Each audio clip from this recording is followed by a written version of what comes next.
Welcome back, everyone. I hope everyone got a chance to get a quick snack and a break in our very short break we have here today, but we have so many incredible panels and presenters. We wanted to get them all to you and pack it in and not make your day too long.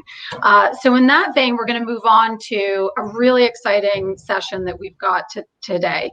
It is no secret that we have experienced a decade of digital transformation over the last 8 months.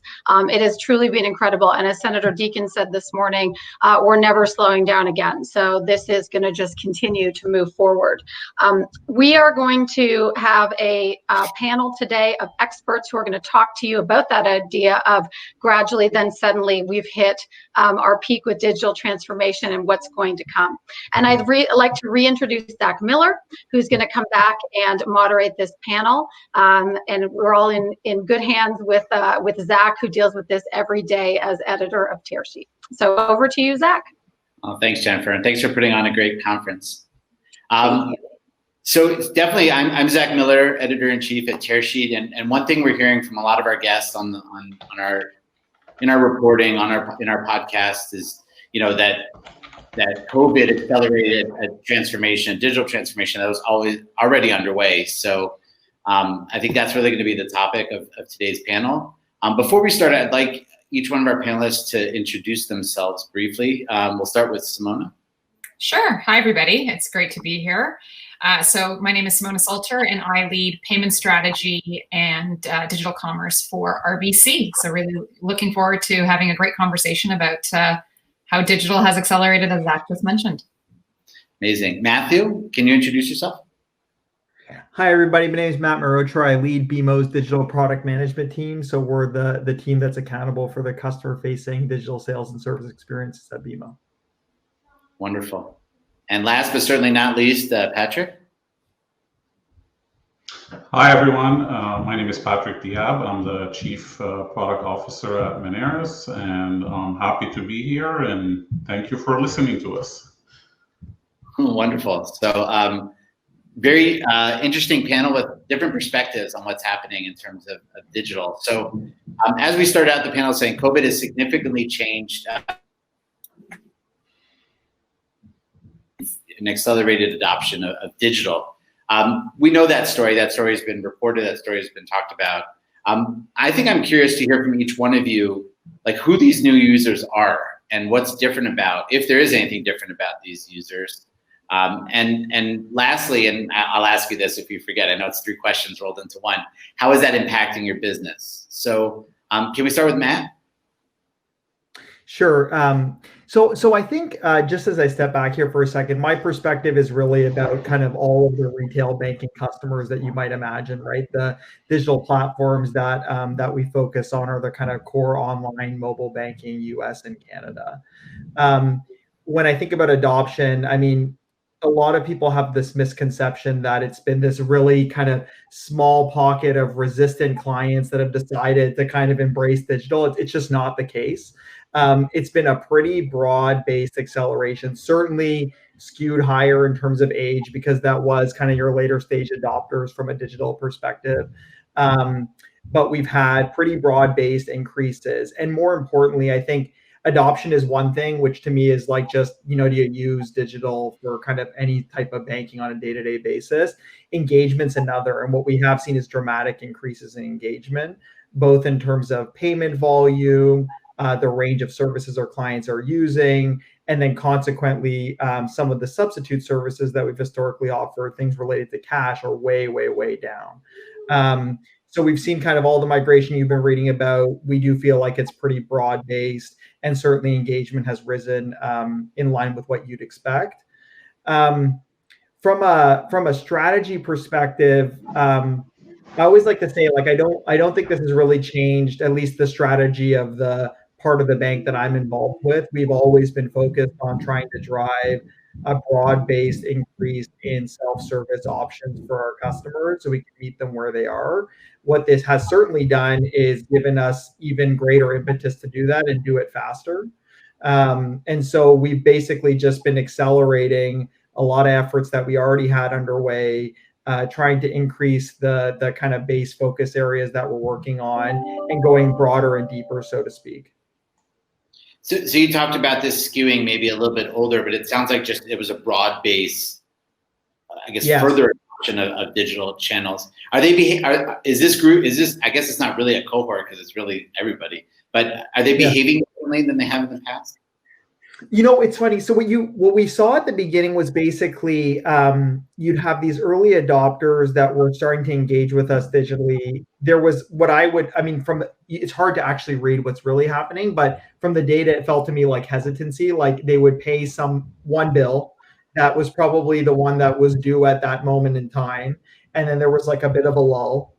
And then it actually started to ramp up and has now basically converged with sort of our average user prior to the pandemic. During the pandemic overall, though, which it's ongoing, but during kind of, I guess, the peak of wave one, we did see really significant increases in engagement all over the place. So we saw in some cases, logins 2 times what we've seen historically on a day. Payment volume way higher than we've ever seen in our history. And that to me just reflected kind of the broad migration of a bunch of activities into digital as people got comfortable with the channel and as our existing users just tried to migrate more and more of what they did to self-service. Okay, next over to Patrick. I'm going to ask you the same question. Would you like me to repeat it? Yeah, you were cutting off when you were speaking, so maybe it would be helpful, if you repeat it. Sure. So we've been talking about this acceleration of adoption in digital since COVID has hit. I'm curious to know who these new users are. Who's the marginal user, and if they're doing anything differently that you're seeing in your business. Yeah, so thanks, Zach. The way I see it is COVID did in 5 months what the entire Canadian payment industry has been trying to do for the last 10 years. And mainly I'm speaking about medium to smaller merchants. And again, I'm coming from an acquirer perspective here. So we're seeing a lot more movement toward digital services and digital mainstream. For us, from our side as Moneris, an acquirer provider, it didn't change. There was no radical change to our roadmap, what we wanted to deliver. But what it did, it expedited. It got us to expedite a lot of things on our roadmap to be able to react to the demand in the market. So, and when I look at the market, I look at it from 2 different angles. There's the B2B market. What we saw there is a lot of more demand for card payments and card on file because they were challenged with cash flow and how to deal with checks. There's no one at the office or to issue an invoice. On the other hand, in the B2C space, what we saw is more demand for easier, simpler payment, more methods to accept. So if you look at the online, there was a big shift towards DCOM, whether it's shopping on a website, in-app, or even bricks and clicks. That term became a lot more popular and during COVID. In the offline space, there was a lot of more demand for contactless payment, where individuals didn't want to interact with the device, whether it's the merchant and or the customer. Also, their small business. We start noticing that small businesses shifted a lot of their communication with customer from in person to digital. That was another shift. A lot of these merchants start popping up websites or even going on social media, whether Instagram, Facebook, Twitter. A lot of that happened. Great. And Simona, what about RBC? What were you seeing in terms of your customer adoption and sort of how that skewed? So I would echo both what Matthew and Patrick said, and I really focus on both kind of B2B and what I will call B2C. And so from a adoption and trial perspective, completely broad. And what we saw is increasing frequency that led to that increasing engagement. So, if I'm an avid mobile user today, I only increased it. If I've never tried it, I've tried it, and then I'm slowly increasing it. And why I want to raise the B2B2C angle of it is, what Patrick was saying in terms of the businesses and what merchants were looking for and how they were going to serve their customers. influenced how customers were responding to, likewise how customers wanted to interact with the merchants. And so that increase in contactless, we saw significant increases in contactless, both from a plastic perspective as well over time from a mobile in terms of in-app and card on file, as Patrick had mentioned. And this notion of being where the customer is and being able to respond to customers. So even from a, providers like Gardeners or other providers where I may have paid in cash before or with check before, we're now moving to e-transfer and other forms of digital payment. So it was both driven from consumers as well as from businesses. And we saw, to the same comments that Matthew and Patrick made, nothing that diverted from the strategies and or the areas of focus that we had, but rather a reinforcement in those strategies, a rapid acceleration of data and realization of those strategies that just fueled kind of the activities both within RBC alone as well as with partners like Moneris to continue to serve both businesses and consumers. So I'm curious, Simona, just a follow-up to that. Strategy didn't change, but did communication strategy change? Did communication channels change as you were communicating with this increase in users?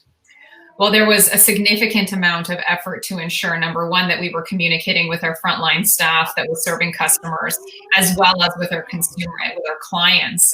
So using the mobile channel, using email, there was a significant amount of communication. Interestingly, in the height of and this is not my direct area of focus, but in the height of the first wave, I'm sure many recall there was a lot of folks who were either traveling abroad or not able to travel. And so there was still a significant amount of traditional channels of communication with customers calling in, as well as significant amount of digital communication. So I would say it's a balance of all channels to ensure that we were there for our clients in the way that they wanted to interact with us. Of course, seeing a significant increase of engagement in our digital channels as COVID, came on and progressed. Got it. That makes a lot of sense. So next question, we'll start with Patrick. With physical locations closed, finance has taken this deep, further move digital. That's expedited digital roadmaps. You all have echoed the fact that these aren't new roadmaps, these are existing roadmaps. But how has COVID impacted businesses specifically, and how has it changed businesses' future plans?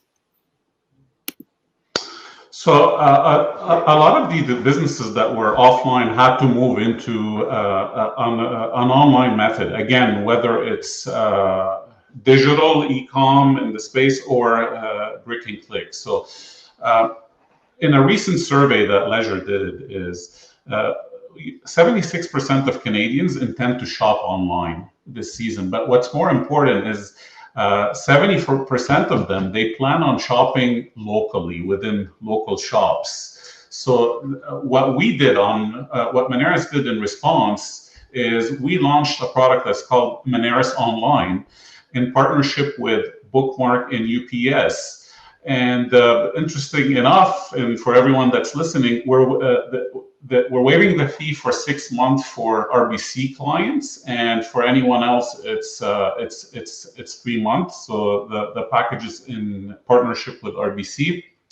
And what it does, it allows a merchant to go online within a matter of minutes. It helps them design, if they don't have a website, it helps them design that website and load their items online and start selling.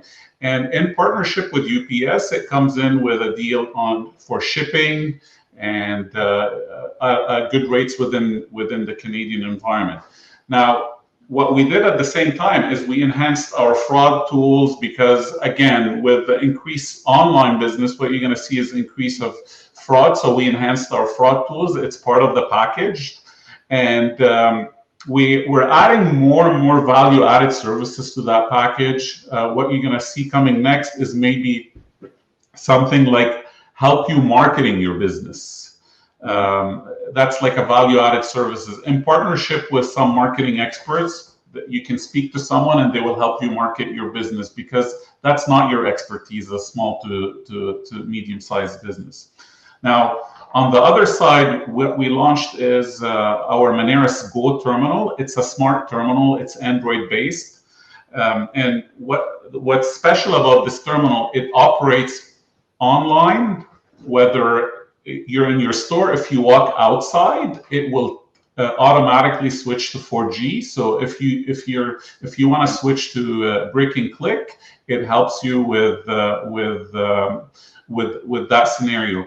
Very shortly, we're going to launch an enhancement to our Moneris Go platform to allow merchants to also from that terminal to issue an invoice and send it right away from the terminal to someone to be able to pay digitally. So if you don't want to interact, you can get something on your phone as a customer and you can decide to pay with a card or with a digital wallet. And what was that transition like for these businesses? I guess when you talk about the e-commerce solution that you rolled out, these were merchants that had probably no experience or little experience selling online. How smoothly or roughly did that transition take place? So that's a great question, Zach. So the Moneris Go simplifies the setup, and in matters of minutes, you can publish your website and start selling. But what Moneris did is we went a step ahead further, and we formed a team. If you need help with designing the site or you need help on how to build that site, you can call in and get the help, and you'll get it from an expert team on Moneris' side. One thing I would like to mention that I know we touched on here, but we didn't. And it's more for the offline space, but I would like to mention it is what we did in Canada was tremendous, and I'm talking about contactless here, where the industry came all together and quickly mobilized, and within a week after the lockdown, we were able to raise the contactless limit to $250. So if you're, as an example, if you're a Moneris merchant, within 2 weeks, all our terminals were enabled to accept contactless transactions up to $250. And within a week of that, 60% of all transactions that were processed on Moneris platforms were contactless. That was a very big effort that the industry came together and did the upgrade. And it helped a lot, again, during lockdown, mainly for merchants that wanted to get into brick and click. Patrick, you're stealing my thunder. That was going to be my next question, but we'll get back to contactless. Thank you for the data points. Simona, back to you. What kind of behavior are you seeing amongst your business customers? How are they kind of coping through these tumultuous times? Yeah, so I think everything that Patrick raised in terms of businesses are faced with digitizing, keeping their employees safe, understanding how to manage their working capital through this pandemic, how to go digital and meet their customers where they are, how to continue to drive customer traffic and or deal with whatever it is that's coming to them in their vertical and their sector. And you know, RBC has done a lot of work and trying to provide, whether it be tips or tools or guidance and advice to businesses.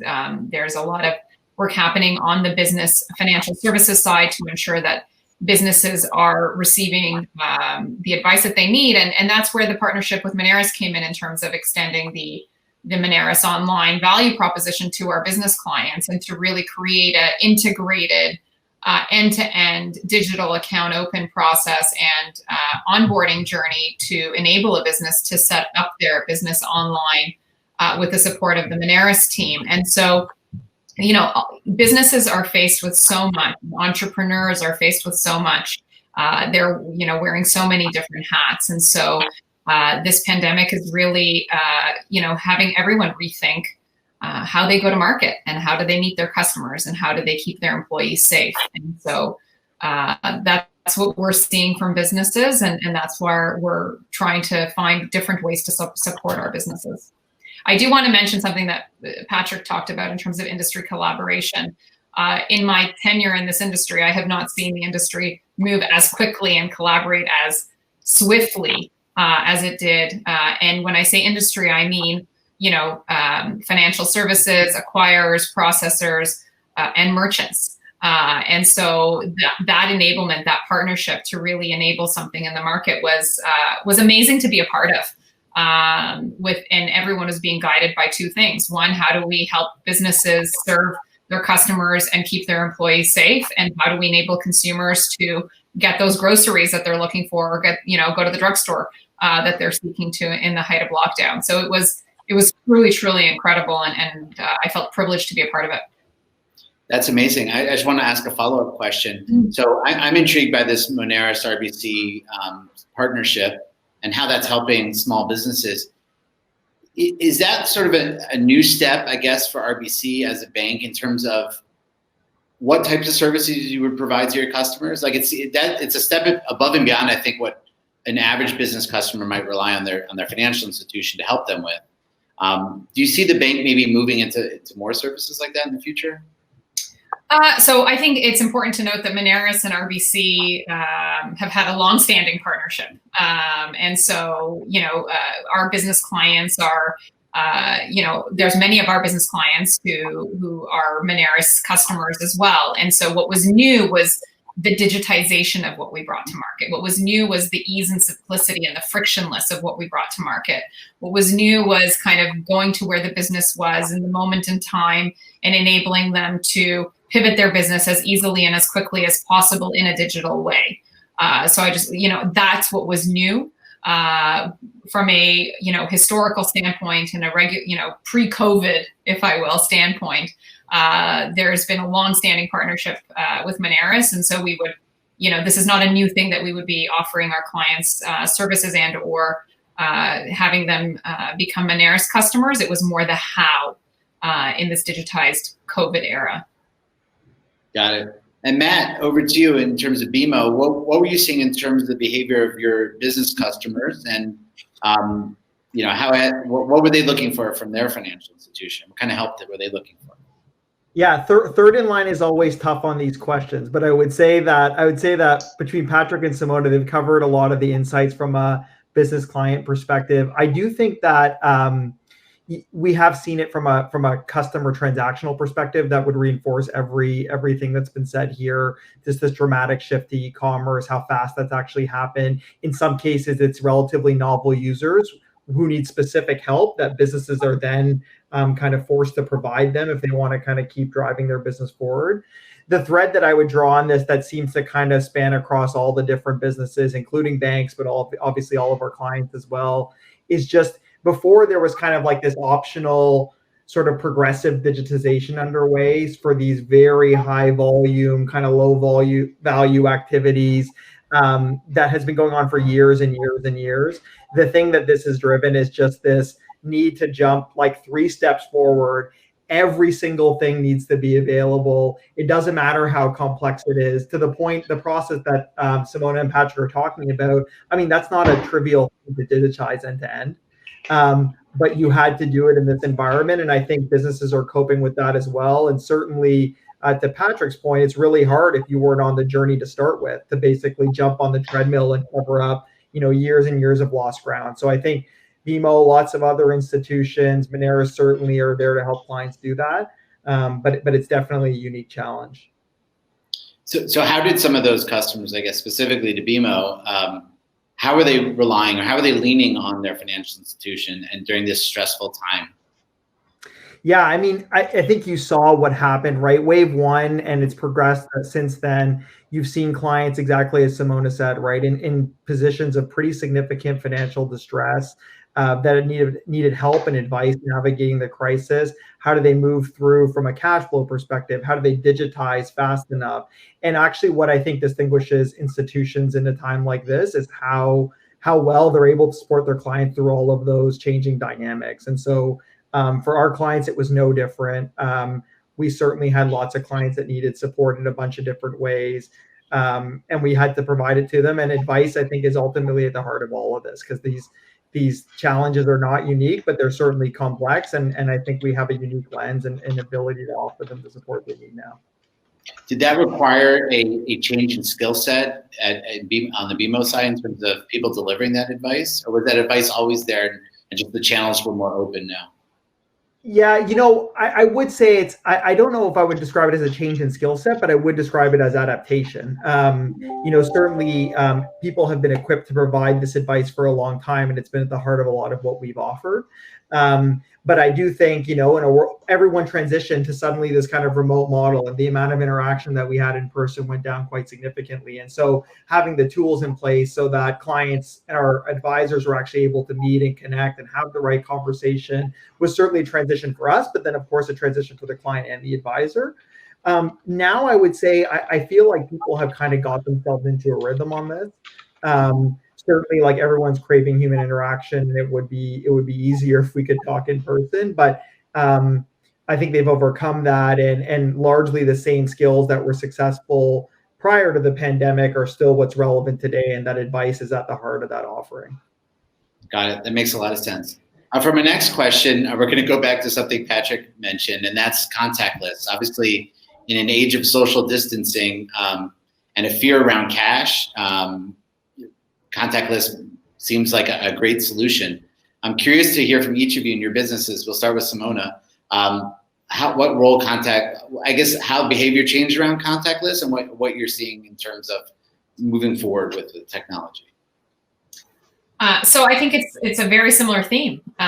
We saw contactless already having significant traction within the Canadian marketplace. Canada is, and Patrick probably will have better stats than I, but Canada from a contactless market perspective is leading in the world in terms of a terminalization that enables contactless, both from a plastic and a mobile perspective. So pre-COVID, we were already seeing a healthy level of contactless, and that just accelerated significantly in COVID, driven by both customers and merchants saying, tap your card.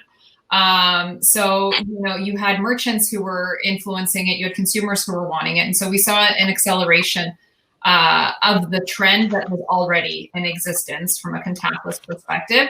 And I would say where it goes forward is I think it's just going to continue. It's going to probably, we're seeing some leveling of the first peak of wave one. But I don't, this is Simona speaking, I don't believe that we're going to see kind of a retraction of now people moving. I've gotten used to tapping for my coffee or for my groceries or from whatever else. I don't see that retracting. And I'll say that we see the rise in contactless on both, on all forms of payment. So I think it's more of a consumer behavior that now with COVID, the repetitions and the frequency, solidifies that behavior into a habit. And so I don't see that evolving or coming off of the trend that we've seen through COVID. It's interesting because I have a very American-centric point of view. And so on the American side, contactless was, for a lot of people, this was their first sort of encounter with it during COVID. So it's very different than the Canadian market. Absolutely. In the US, the timing of when contactless has come out is much later than when it came out in Canada. And so the fact that every Canadian has a debit card that has a contactless element within the card, embedded that behavior already for many years. So absolutely. Totally. Matt, what about you and BMO and contactless and your customers? Yeah, it's interesting. So we've seen obviously the same growth that everyone's referring to. The interesting thing that I like to look at on this is what's happened to cash usage, because that's ultimately where the substitution's coming from. So we basically saw in the peak of wave one, let's say February was like pre-pandemic, and then we sort of rode through the wave. At the lowest point, we saw cash usage down 40%. So just a dramatic reduction. And at that point, I remember the discussions like, what does this even mean? So how long is this going to last? What are the implications of this? It's actually largely recovered. So now it's down sort of 10%. And you could argue maybe that's the kind of post-pandemic new normal, is that you've had some people substitute away and that's permanent.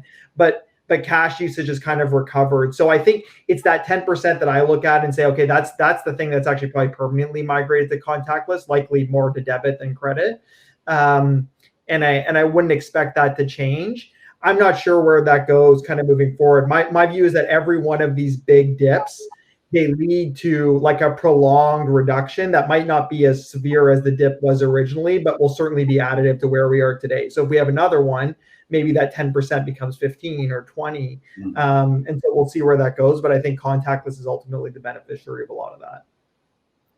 So Patrick, I know you touched off this discussion with contactless. I want to come back to you. Where do we go from here in terms of contactless? Is like, are we pretty much, are you getting closer to saturation? Are there other form factors? I don't know. Like, can you tell us what Moneris is thinking about in terms of contactless? Yeah, I don't think we're near saturation, but there's more room to grow. As an example, my dad started using contactless a couple of weeks ago. He refused to do that before. I used to tell him, Dad, it's secure, it's safe, but no, he always felt, no, I want to insert the card, enter my PIN. So not only that he's tapping a plastic card right now, he learned how to tap his phone, which is big. So what we're seeing is not only that contactless is becoming more and more popular, these digital wallets are becoming more and more popular because you can tap with your phone or you can tap with your Apple Watch.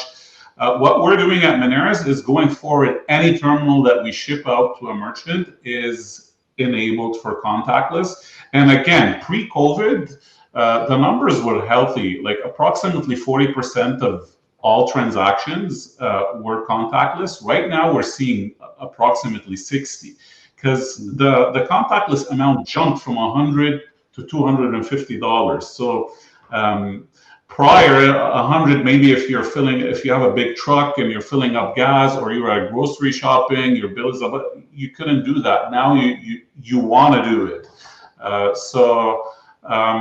On the other hand, what I want to just mention is it's not only NFC contactless that is becoming more and more popular. We're starting to see a rise in QR code use. And right now, if you walk into any restaurant, you rarely see a menu. There's a QR code, you scan it. I also anticipate that in a few years, we're going to start seeing more and more QR code payments coming out into the industry, such as Alipay and WeChat. I know PayPal has enabled something in the US with QR codes. So I do believe QR codes will also start becoming more and more popular.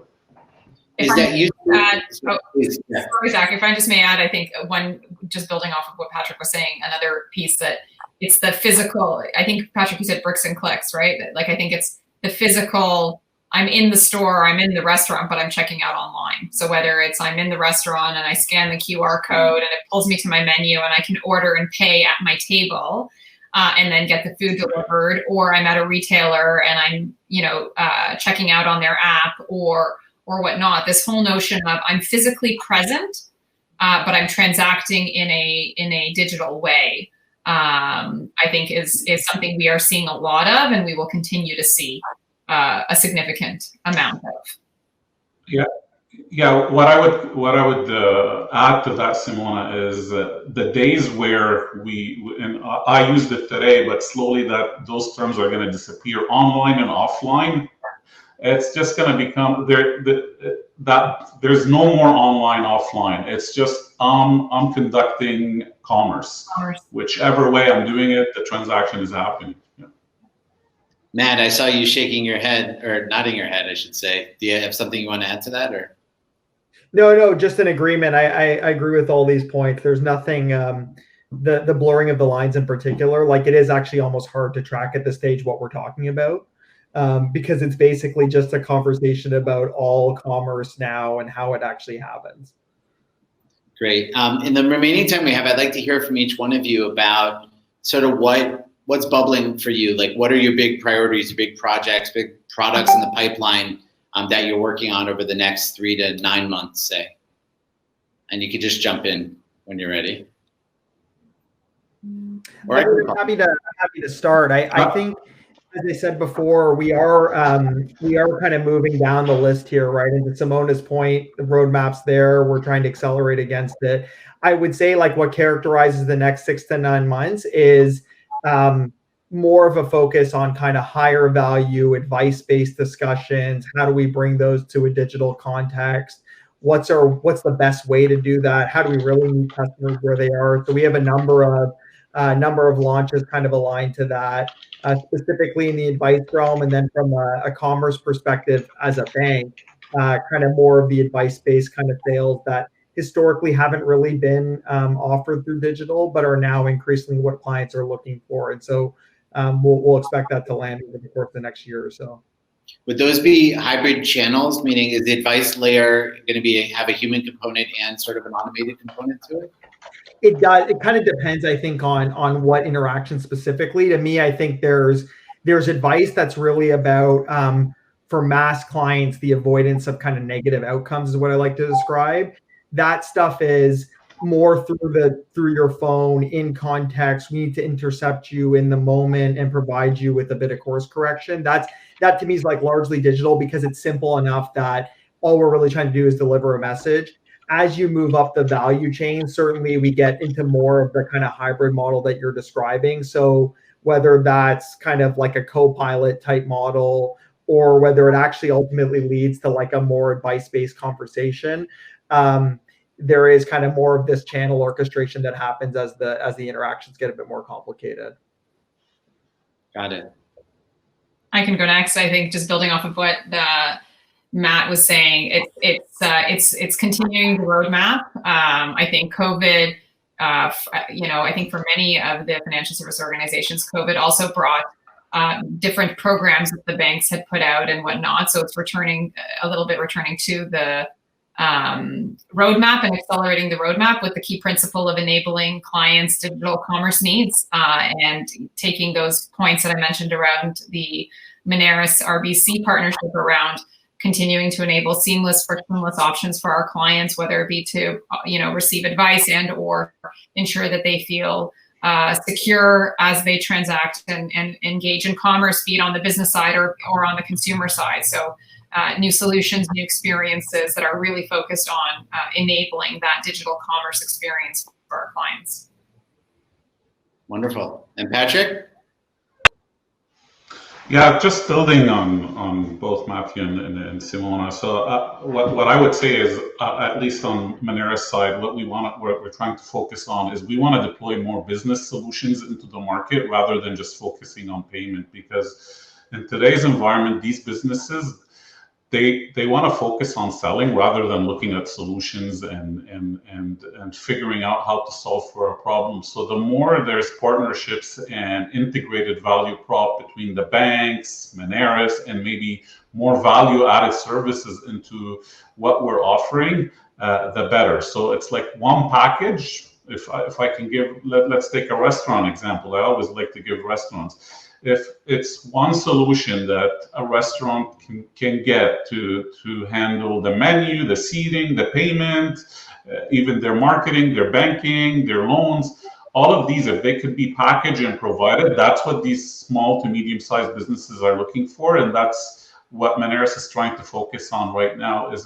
deliver more business solutions so we can allow the business owner to conduct business and focus on selling rather than trying to stitch solutions to run their business. And if I have to give one advice to business owners is don't fall behind in technology or whatever is called technology debt, because if you stay on top of technology, you will be able to react faster and faster in scenarios that what happened during COVID. So what we notice is merchants that have invested in tech were able to react much faster.